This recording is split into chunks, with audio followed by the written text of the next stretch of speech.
There are two people in every mirror. I'm not a bad person. Am I?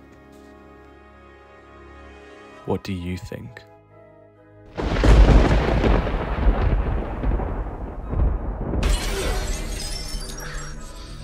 Puny human.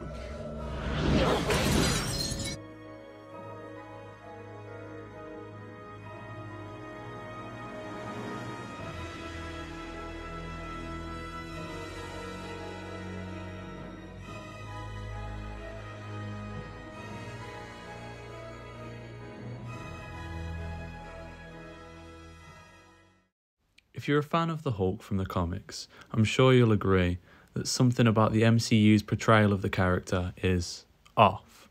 I'm sure that a lot of you will agree with me when I say that this is largely due to a lack of the character's core characteristics from the comics.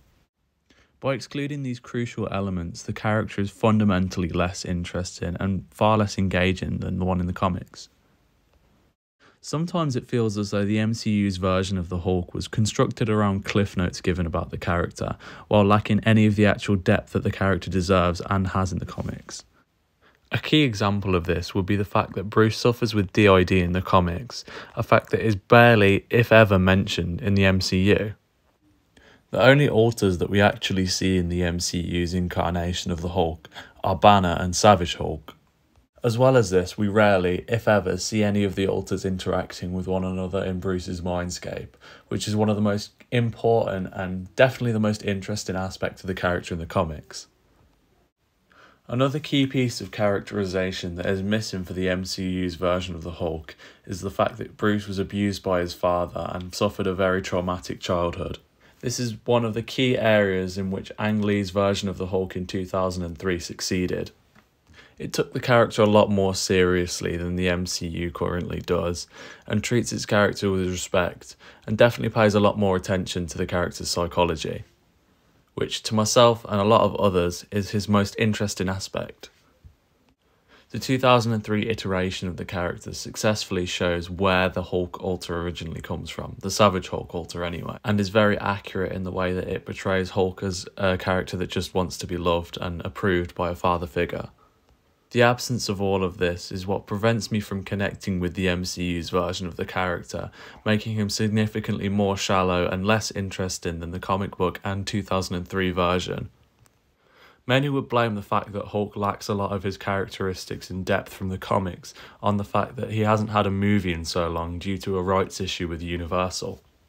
However, I think this argument is completely invalid because the character has featured in far more projects than he would have had he just been a solo character.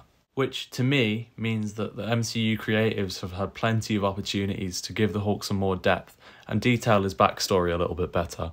But they have simply chosen not to incorporate these elements of the character for whatever reason. Because the character lacks a lot of the depth that makes him interested in comics and other mediums, general audiences are far less interested in this interpretation of the Hulk outside of action sequences. Which, to myself, and I'm sure a lot of others, is the least interesting aspect of the character. Because without understanding the character's motivations and backstory, his actions are almost worthless. One of my favourite comic runs, The Immortal Hulk, really delves into the Hulk's psychology and why he does the things he does, as well as tapping into a horror aspect of the character that I think the MCU's incarnation is really lacking. I think that the MCU could greatly benefit from adopting this darker tone that is seen in the comic run. I feel that it would help separate Hulk from She-Hulk in terms of tone and characterization. As well as this, body horror is not something that we have particularly seen in the MCU, and it's something that is very appropriate for the Hulk, especially after the Immortal Hulk storyline. In my opinion, these changes in characterization and tone would greatly benefit the MCU's version of the Hulk character. It'd make him so much more interesting and give him a lot more depth, and hopefully would make him connect a lot more with audiences. My main concern with this even happening at all though is the fact that Hulk has likely seen the majority of his time over in the MCU, meaning that it's probably unlikely that we'll see a lot of these storylines and character beats even touched on. I sincerely hope that Marvel Studios take the character a lot more seriously and include some of his more interesting psychological aspects. And if they're able to do this soon, then that would be immaculate, and I feel like they would be able to give us the perfect version of the character. All of this, combined with the brutality of the Hulk that we see in 2008's Incredible Hulk, would be the perfect blend and perfect incarnation of an on-screen Hulk. If you're looking for more Hulk content, I highly recommend Josh from Panels to Pixels video on 2003's version of the Hulk. It is a deep examination of the film, and honestly, it's a fantastic video. You should definitely watch it.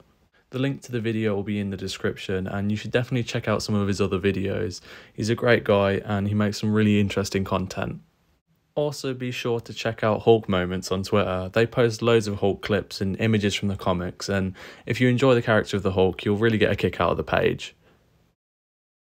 Thank you so much for watching this video. It really means a lot to me, and I hope you enjoyed it. Let me know what you think about the MCU's version of the Hulk in the comments, and subscribe for more. Bye.